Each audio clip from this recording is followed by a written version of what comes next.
Hi, it's Alan at Bamber's. So Lynn, one of our PR customers up in Fort William, she bought the PR680 a week or two ago and she wants to embroider bags. We get a lot of people asking about embroidering bags. Quite often it's to put initials on them. I've done a few already just to test. If you want to come round here, Jen. So I've done this one, which is kind of like a little sort of gift bag size. I've put a design on it and I've put a standard size, medium size font on it. There is some distortion, but it still looks effective and it didn't take too long to sew out. I didn't use a backing inside, I just sewed it straight in. But what I did do was I used some Avalon on top just to help the stitching stay on top and not sink too deeply into the weave.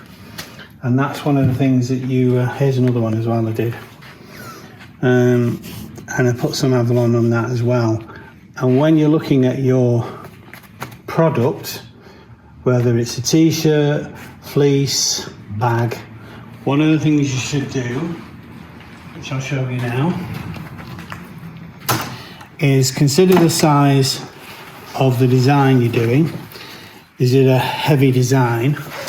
Is it filled with lots of stitches? Is it a big circle that's going to pull your fabric? And if you look at the weave structure of your fabric, of the garment, if there's lots of holes in it when you hold it up to the light, you know that you've got to either resize the design or maybe put 2 layers of backing on. So there's a marriage between the size and structure of your design and the weave structure of the products you're sewing. Anyway, let's have a look at this one. So this is the next bag. So can you see how you could almost spit through that? And unlike a regular garment where you've got either a horizontal, a vertical, can you see that, Jen? Yeah, I think so. Hold it up to the light, look through. So rather than it being, like I said, a horizontal, vertical, or a 45-degree angle weave, which you get on a lot of garments, this thing, I'd say it's got a vertical weave, but it's irregular. And you can see how you've got areas where you've got a thick strand of fabric here and then gaps. So you have to bear in mind that kind of thing when you're going to embroider, because it can have an effect on the overall result. So I'm going to push this in here, put the handle down, obviously put the bottom piece under the free arm as well. Push it into where you want it. I'm doing it rough, I've not marked it. I'm just doing this as a demonstration for Lynn to show her that what's she's able to achieve with this this clamp frame. Then I'm putting a piece of Avalon in. This is the thinnest stuff. Some occasions you might want to use the thicker stuff, but everything's experimentation. Now I'll get rid of that, and if I was just doing an initial, which I'm going to now, I wouldn't necessarily have to use the whole piece and fill the square. I could just use, let's imagine that's one piece, I know I've folded it, but I could just put a strip in to fill the area that I was going to embroider. And so long as it's held by 2 sides, left and right, top and bottom, that works. But I'll make life easy. Push this in, get it sort of roughly square, and then press down. And this clamp frame clamps together on a ratchet so that once you put your bag in, it clicks together and holds the bag firmly. So it's a great device for putting bags in where you wouldn't normally be able to fit them easily into a regular frame. You'd be squeezing it in or maybe trying to float it. That can be awkward at times depending on the size of the frame. This thing's perfect for bags, and it's quick if you're doing lots of them. So I'm going to put LN, which is Lynn's initials. I'm going to leave it at large, go to that.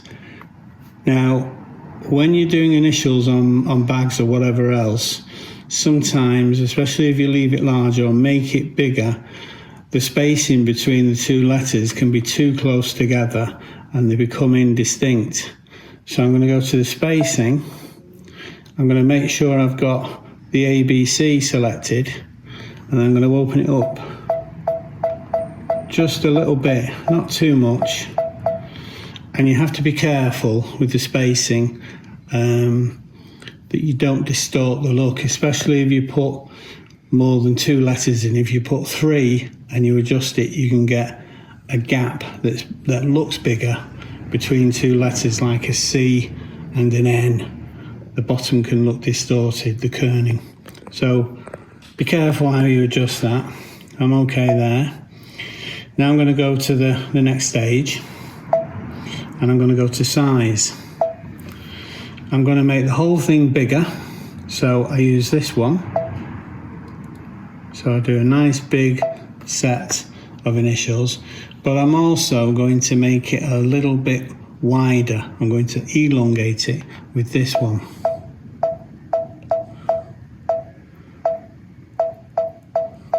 And again, this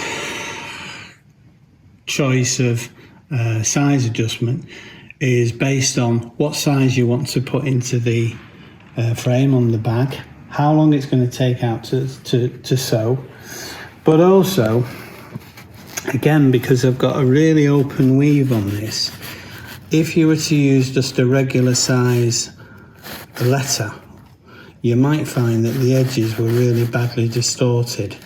So even if you didn't make it bigger, you can make the letters wider, which makes the shafts thicker, which covers more of the weave. Won't give you perfect results, but it will give you better results than if you just left it as it was. So I'm happy with that now. I'm going to go to OK. Then I'm going to go to Edit End and Embroidery. And it's telling me it's going to use needle 3, which in this case, needle 3 is red. So that's no good on a red bag. I need to choose a different colour. Which of those colours should I choose, Jenny? Yellow. Yellow. Yellow is number 1. Press me magic wand. Press 1. Press OK. Double check that it's selected 1 there. Slow your speed down to about 600-ish when you're sewing a bag, especially if it's a thick bag. It just makes it easier to sew, won't wear your needles out, won't bend or break your needles as easily. Off we go.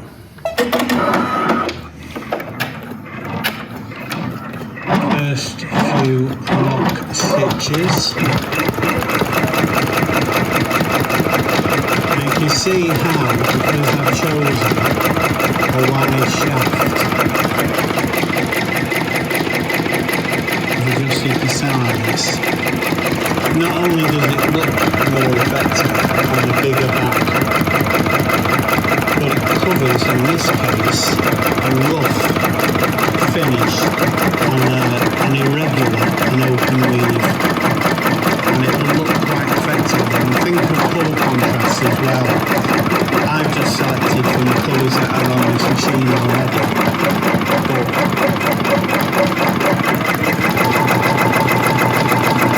you can see how it's going.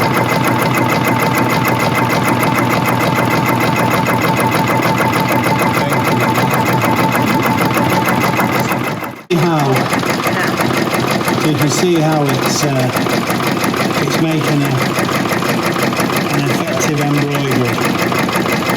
So it's going to do a lock stitch and finish off.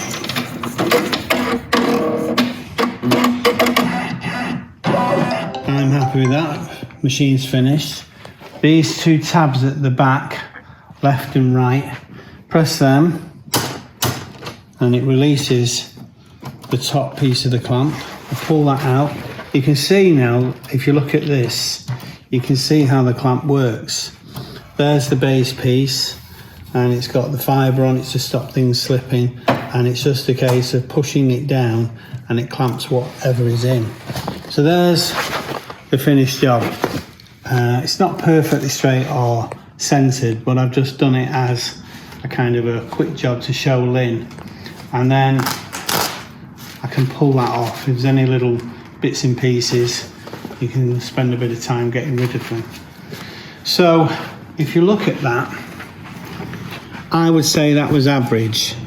You can see there are little gaps in between the shafts where the pitch isn't quite right, but you can also see how it's irregular, and that's because of the irregularity of the weave.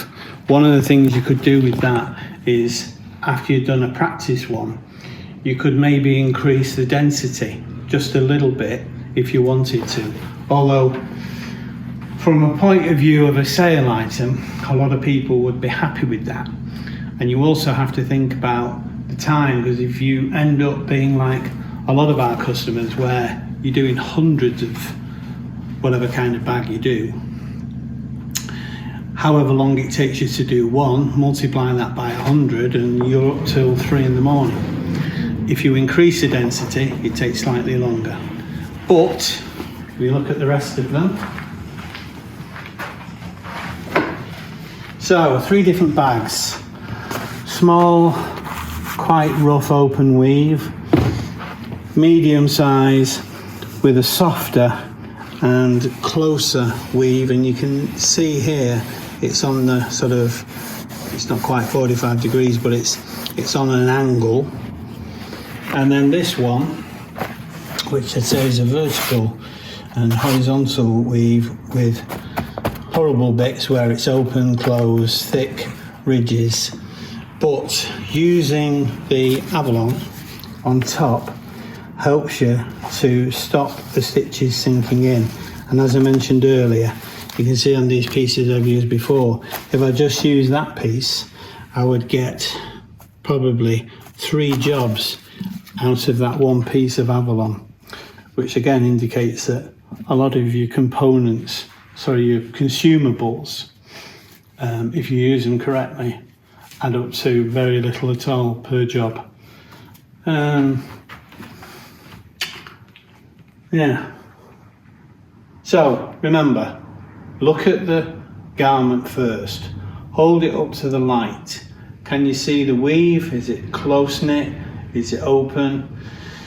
Close weave, open knit weave.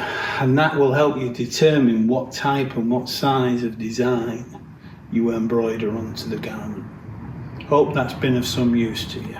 I'll get these filmed now and off to Lynn up in Fort William. Hope she likes them. Cheers.